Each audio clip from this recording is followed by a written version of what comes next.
I'm here today with Alison Hargreaves from Guides for Brides. She has very kindly agreed to play 20 questions with me. So thank you, Alison, for joining me.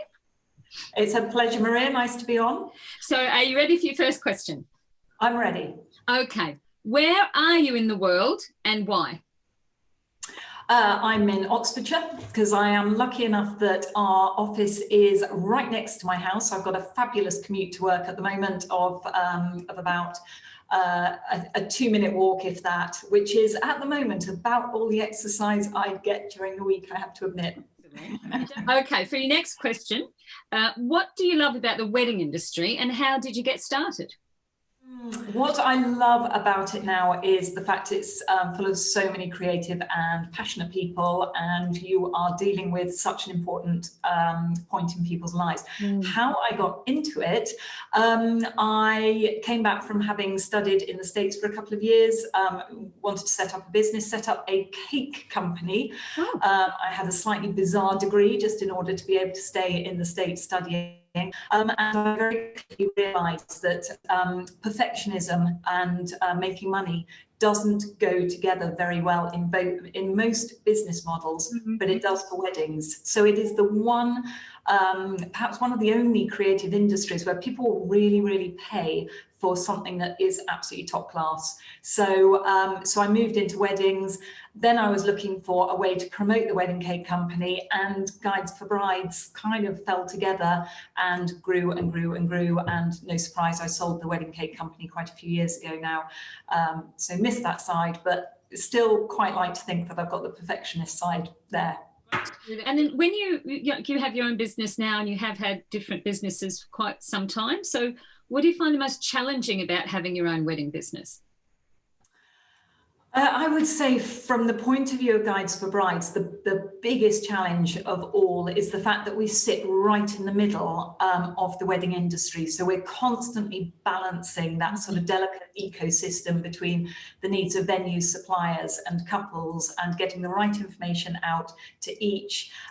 Commercially, we work primarily for venues and suppliers, but it's the couples that we're trying to attract. So it's quite an interesting way to be working. I think sometimes people don't quite know where they stand and sort of, where my allegiances lie. It's very firmly it's the businesses that we represent, but it doesn't always look like that to others.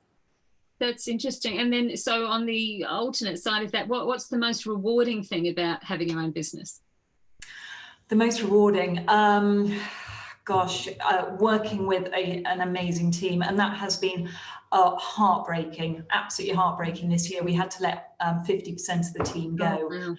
And it was over 100 years of experience within our team. It's people that join the company tend to stay for a long time, and losing people that have been with you for 14 plus years was so hard.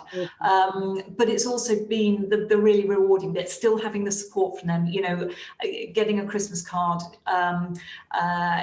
hearing that they've moved on and things are improving, but also from the team that are left, and that absolute commitment. I don't think you get that across other industries. It's because people love working within the wedding industry, and they've got that passion to really stick at it and make things work. Absolutely. And then I'm going to skip over a question and come back. So we touched on it briefly with Guides for Brides, but why did you start Guide for Brides, and why that particular format, that particular model? What was the motivation to get that started?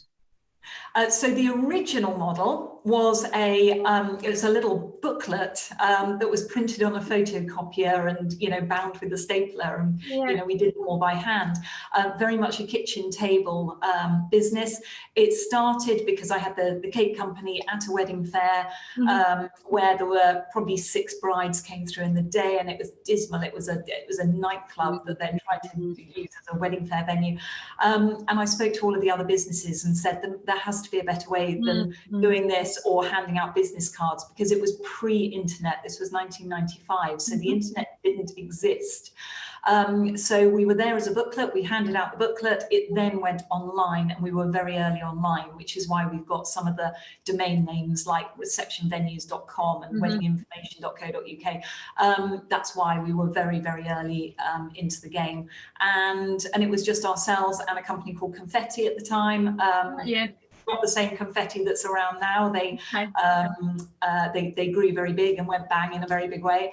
And yeah, it just grew from there. And we're now, the reason we made so many redundancies earlier on last year, so early on in lockdown, was because what we recognized is that we needed to change our business model drastically. And we were going to put our focus 100% online. So moving away from the print products, moving away from exhibitions.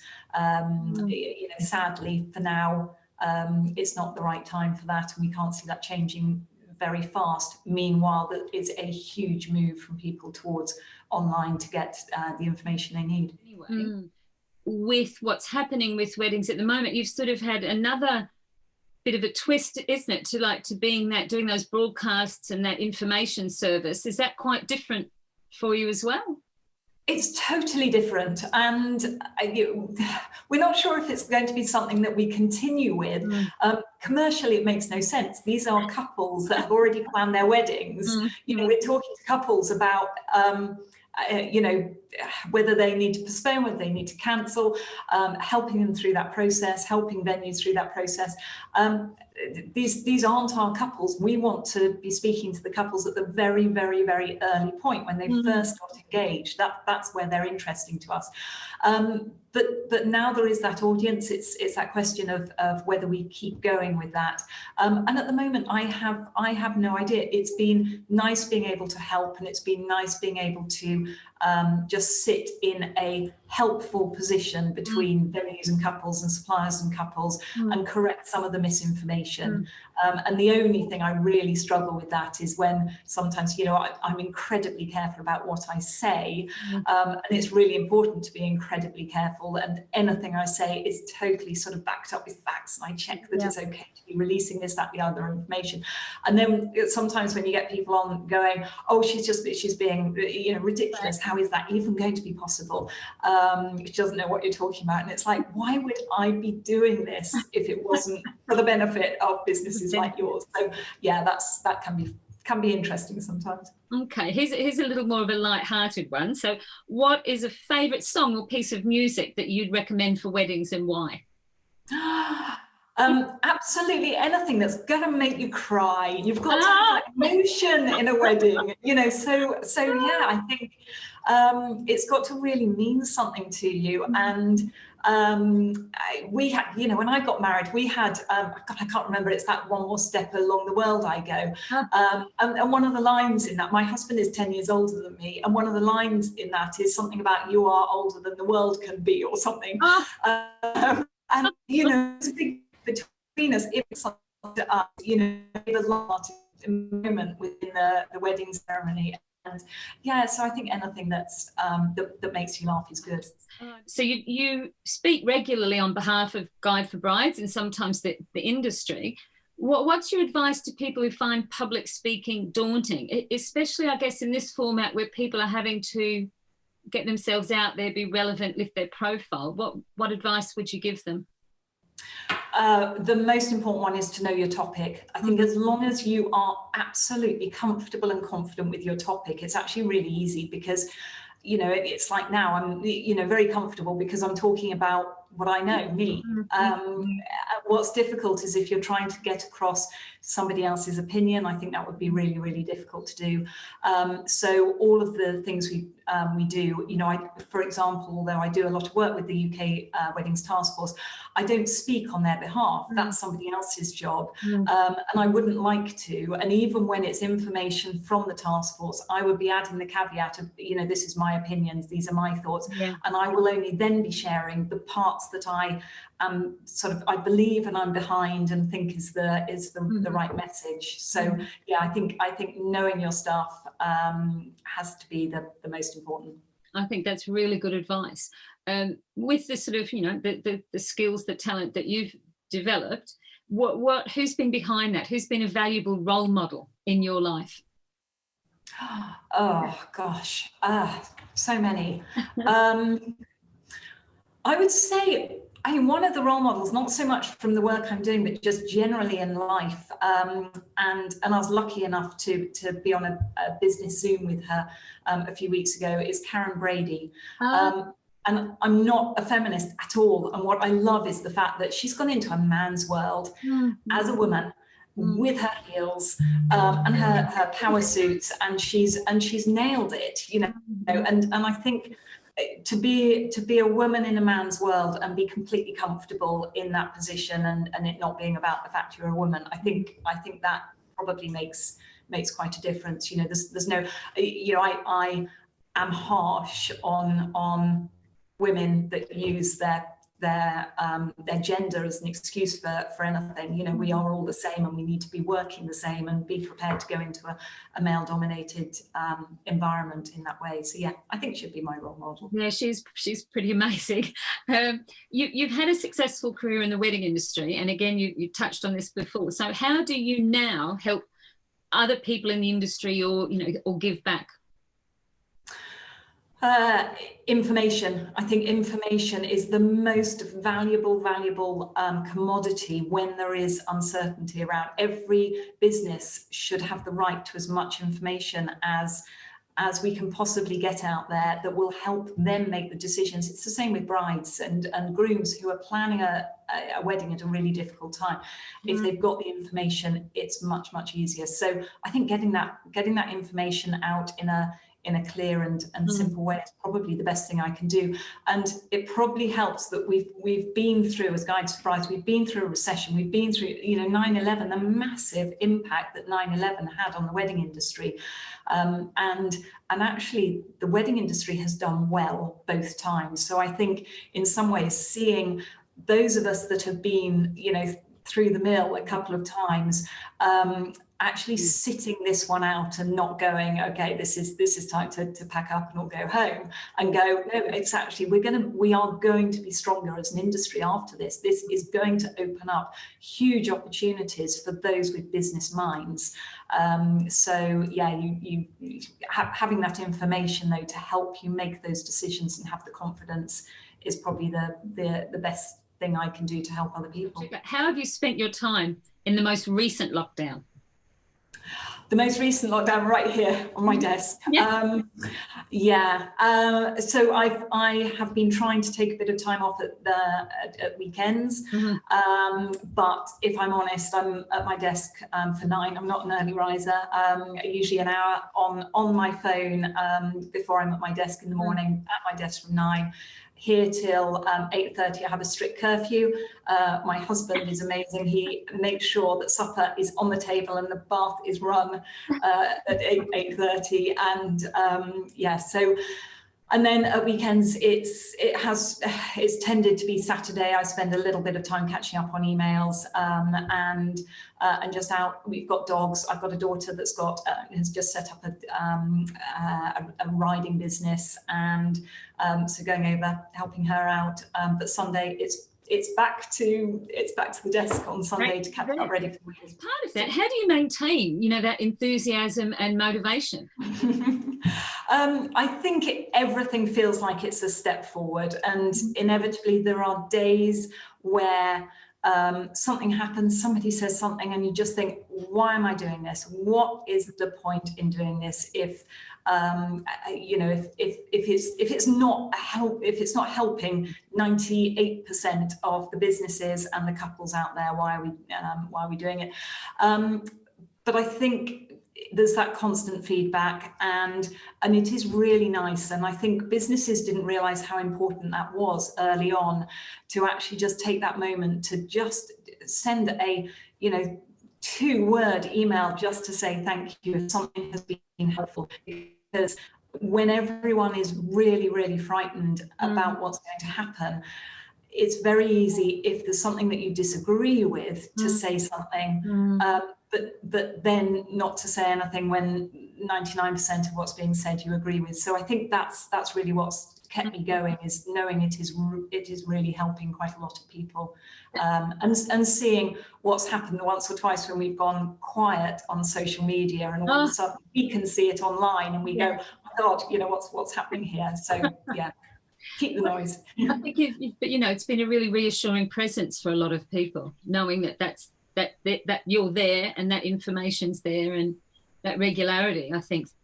Yeah, it's scary as well. I have found it quite scary, and this week we're doing a little bit of a program with venues and suppliers and talking to as many people as possible about what April and May and the summer might look like, because I think the time has come where we need to be saying to couples, you need to perhaps prepare for weddings to be a little bit different. And that's a huge responsibility, knowing what is then going to happen. But you've also got to be absolutely honest. And if I am now starting to see the evidence that in April, the idea, although it's still the intention and the idea, and that the government are doing all they can and the task force is doing all they can for April openings, if you're starting to see that, yeah, we might be open, but is it going to be without dancing? Is it going to be with masks? Is this going to be happening? Is there going to be no buffets? I didn't realise how important buffets were to couples.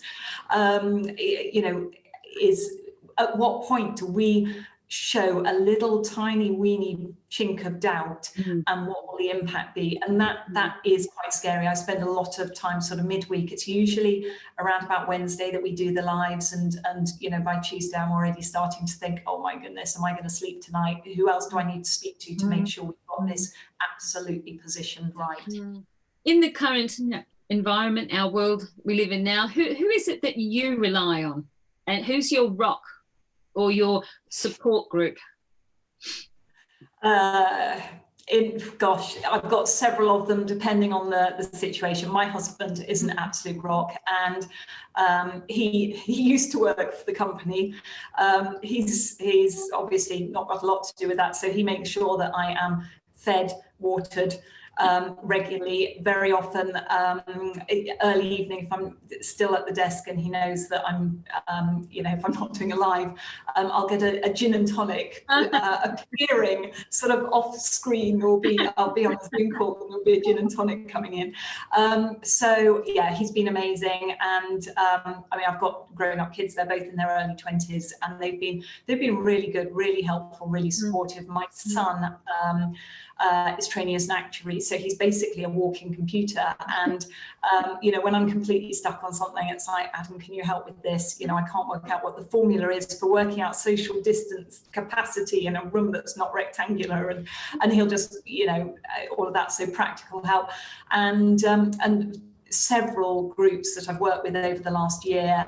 The group that formed What About Weddings, I was working alone for several months on solutions, and it was, my goodness, it was incredibly lonely.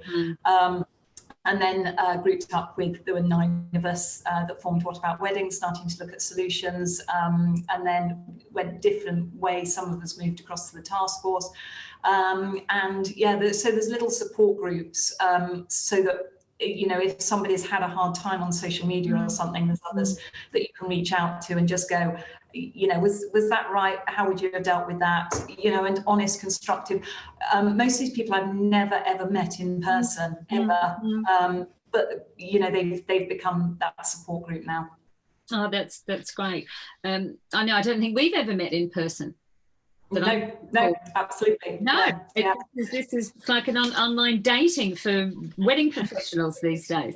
So we're all fascinated. I keep seeing articles in the paper or online about sheds that people work in, and they've converted their attics, and home working's the new big thing. Can you just tell me a little bit about where you're working now? What does it look like? Does it work for you? Like, have you got a super clean desk, or have you got paper everywhere? What's your environment like? Just looking around at my desk. The only reason my desk is fairly clear at the moment is earlier on this afternoon I realised that Openreach were digging outside my windows, so I lifted my desk up and moved into one of the other offices.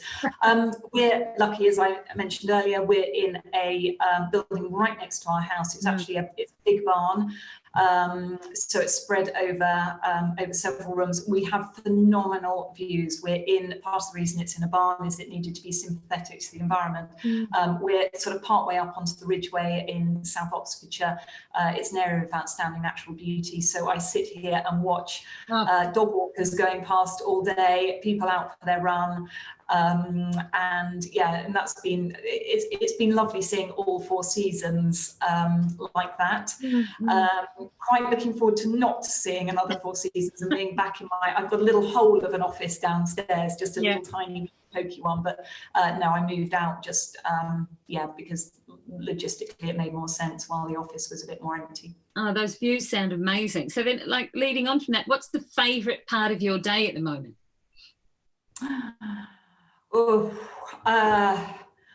Depending on where we are in the week, I think. The first few days of the week, first thing in the morning, I tend to just put the alarm on, snooze a couple of times, and just think through what's coming up for that day. I find that my thought process is so much clearer first thing in the morning, and I come into the office really, really excited, energized, ready for it. Later on in the week, probably the point at which I finish in the afternoon, and what I call that aha moment, when you sit down with that gin and tonic in your hand, yes. But one thing I did last week that was really weird, I go to a reflexologist about sort of every couple of months, and my reflexologist said, I want you to try distant reflexology. So I agreed to this, and had a distant reflexology session. She was 2 miles away. And I was lying there imagining I was having reflexology and with sort of dinky donkey music going on. I finished that absolutely fully energized, ready to go. I could have done that day again after that. So there we go. It's an interesting one to try. We're now up to the part where there's only 5 questions left. So these are your surprise questions. The first one is, who would you invite to your dream dinner party? Some of the people that have been working on the task force. Okay. Because number one, I think it would be really nice to meet them in person and to find out that they're actually 4 foot tall or 7 foot tall. All these things you don't ever know when you're just talking to someone on Zoom. But secondly, because I think my goodness, you wouldn't go to bed at the end of that dinner party. You would be up talking all night. So I think that would be my ideal dinner party right now. I can't count. That was question 15, which means there's 5 to go from here. So here we go. If you could have a superpower, what would it be? Not needing to sleep. That's an easy one. Yeah. Just being able to keep going and not needing to sleep. Now, could you tell us something about yourself that would surprise people or that they would find unexpected? Gosh. That's my favourite question. Yeah. Wow, that's really got me thinking, because I'm not a particularly secretive person. So I know. So in my spare time, Yes. I'm the district commissioner of a pony club. So I look after about 300 pony club members. It's actually the second biggest branch in the UK. So luckily during lockdown, obviously that hasn't been very active, but that's where I spend a lot of my time usually. Oh, wow, that is unexpected. I didn't see that coming. I don't know whether I thought you were going to say, look at my tattoo, or I ride a Harley, or no, that's great. Pony club, fantastic. On a sidebar, do you ride yourself? I used to ride, but I don't ride. I ran out of time to be able to ride enough, to be fit enough for it not to absolutely cripple me every time I rode. So no, I get a lot of enjoyment from going and watching my daughter ride. She rides quite seriously. So I'm just there in a supportive role, and in fact not even as a groom anymore. I've been demoted even from that job. I'm the shelf. I'm the person that's allowed to hold the stuff for the groom to do her job. That sounds like a safe place to be, I think. I thought I learnt to ride when I was younger, and then years later realised I was pretty much sitting on a horse that followed the other horses. I just was good at holding on. That was about as far as it went. Okay, well, this will be given. Like, I know you've been working so hard. Have you had a guilty pleasure during your lockdown? What's your guilty pleasures been? Yeah, certainly during the first lockdown when it was gloriously hot. It's going to make me sound like an alcoholic talking about gin and tonic after work.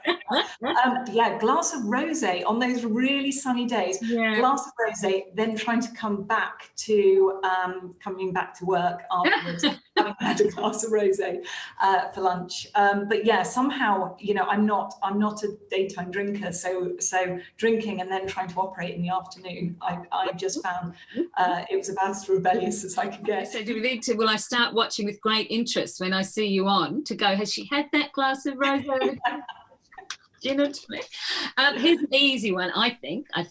If you could live anywhere in the world, where would it be and why? I love South Florida and lived there for a couple of years. So that would certainly be quite high on the list.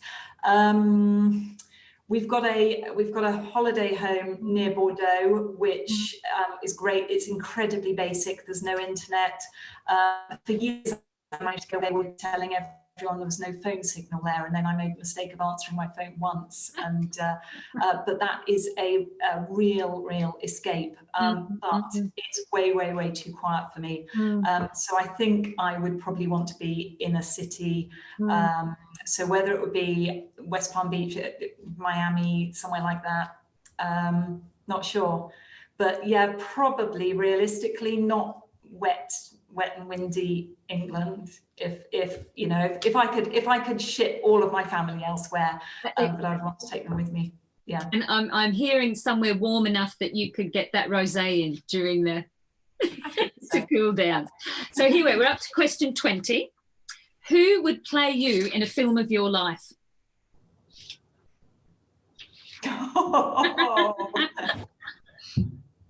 I think somebody like Jennifer Aniston, who's kind of scatty underneath, but comes across as the swan sort of paddling frantically underneath and completely disorganized, but actually appearing as everything's fine and everything's great. Yeah, I would say probably. Yeah, but really good question. Thank you so much. That's our 20 questions done. So that it's really nice to sort of hear a little bit about the person behind Alison from Guides to Brides. So thank you for playing. I hope you enjoyed it. It was great fun. Thank you very much indeed for having me on. And take care. And I'm looking forward to meeting you in real life at some point very soon. Superb. Look forward to it. That would be great. Thanks, Maria.